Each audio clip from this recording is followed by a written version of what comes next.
இப்போது Saudi Arabia மற்றும் Oman போன்ற சில வான்பரப்புகள் வரையறுக்கப்பட்ட பகுதிகளுக்கு திறக்கப்பட்டுள்ளன. HNB ஃபைனான்ஸ் நிலையான வாய்ப்பு. இப்போது 60 மாத நிலையான வாய்ப்புகளுக்கு 14% கவர்ச்சிகரமான வட்டி. ஈரான், அபுதாபி, சார்ஜா, துபாய் மற்றும் ஏனைய பகுதிகள் முற்றிலுமாக மூடப்பட்டுள்ளன. பின்னர் அந்த வரையறுக்கப்பட்ட விமான நிலையங்களூடாக விமான சேவைகளை மீண்டும் ஆரம்பிப்பது தொடர்பில் ஆலோசித்து வருகின்றோம்.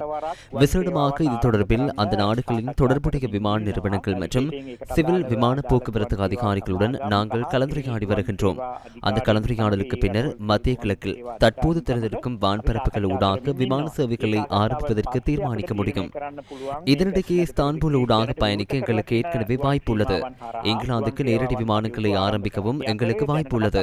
பொதுவாக எமது நாட்டின் இணைப்பு துபாய், அபுதாபி, டோஹா, கட்டார் ஊடாகவும் ஐரோப்பாவின் மேற்கிலிருந்து கிழக்கு நோக்கி இலங்கைக்கு வரும் பெரும்பாலான விமானங்கள் ஊடாகவும் நிறுவப்பட்டது. பின்னர் இந்த போரினால் அந்த இணைப்பு விமானங்கள் பாதிக்கப்பட்டுள்ளன. ஆகவே நாங்கள் செய்ய முயற்சிப்பது ஐரோப்பா மற்றும் ஏனைய நாடுகளிலிருந்து, விசேடமாக அமெரிக்கா, ஐரோப்பிய நாடுகளிலிருந்து விமானங்களை ஆரம்பிக்கும் அனைத்து விமானங்களுக்கும் மாற்று விமான நிலையங்கள் மற்றும் மாற்று வழிகளிலிருந்து விமானங்களை ஆரம்பிக்க நாங்கள் முயற்சிக்கின்றோம். இதனிடையே வெளிநாட்டு பணியாளர்கள் நாட்டிற்கு வருகை தருகின்ற சுற்றுலா பயணிகளுக்காக இலங்கை சுற்றுலா அபிவிருத்தி அதிகார சபை சில வேலை திட்டங்களை முன்னெடுத்துள்ளது. மத்திய கிழக்கு பிராந்தியத்தில் நிலவும் பதற்ற நிலையினால் வான்பரப்பு தற்காலிகமாக மூடப்பட்டமையால் இலங்கையில் தங்கியுள்ள ஈரான், ஈராக், ஏனைய மத்திய கிழக்கு நாடுகளைச் சேர்ந்த சுற்றுலா பயணிகளுக்கு உதவுவதற்காக குறித்த வேலை திட்டம் முன்னெடுக்கப்பட்டு வருவதாக அதிகார சபை தெரிவித்துள்ளது.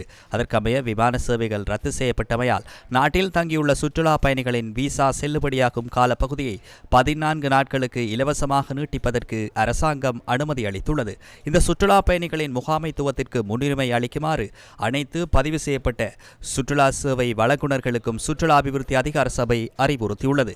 விமானங்களின் மாற்றங்களை அவதானிக்கவும், வசதியான தங்குமிட வசதிகளை வழங்கவும், புதிய விமான நேரங்களுக்கேற்ப சுற்றுலா சேவை திட்டங்களை தயாரிக்கவும் சம்பந்தப்பட்ட நிறுவனங்களுக்கு அறிவுறுத்தியுள்ளதாகவும் சுற்றுலா அபிவிருத்தி அதிகார சபை தெரிவித்துள்ளது.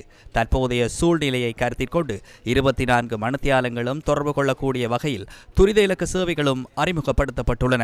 பண்டாரநாயக்க சர்வதேச விமான நிலையத்தில் உள்ள சுற்றுலா தகவல் மையத்துடன் தொடர்பு கொள்வதற்காக 1912 என்ற அவசர துரித இலக்கம் அறிமுகப்படுத்தப்பட்டுள்ளது.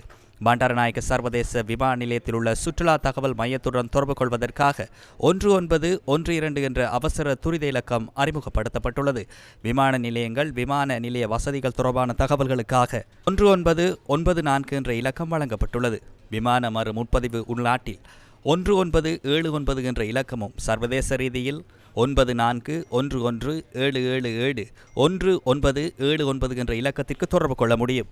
எதிர்வரும் நாட்களில் புறப்பட திட்டமிட்டிருந்த சுற்றுலா பயணிகளை கண்டறிந்து அவர்களுக்கு உதவுவதற்காக விசேட வேலை திட்டம் நடைமுறையில் உள்ளது.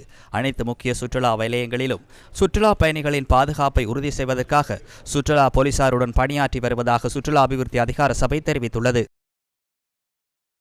இதனிடையே மத்திய கிழக்கில் ஏற்பட்டுள்ள போரினால் கட்டுநாயக்க சர்வதேச விமான நிலையத்திலிருந்து மத்திய கிழக்கு நாடுகளுக்கு பயணிக்க திட்டமிடப்பட்டிருந்த 57 விமான சேவைகள் இன்றும் ரத்து செய்யப்பட்டுள்ளன.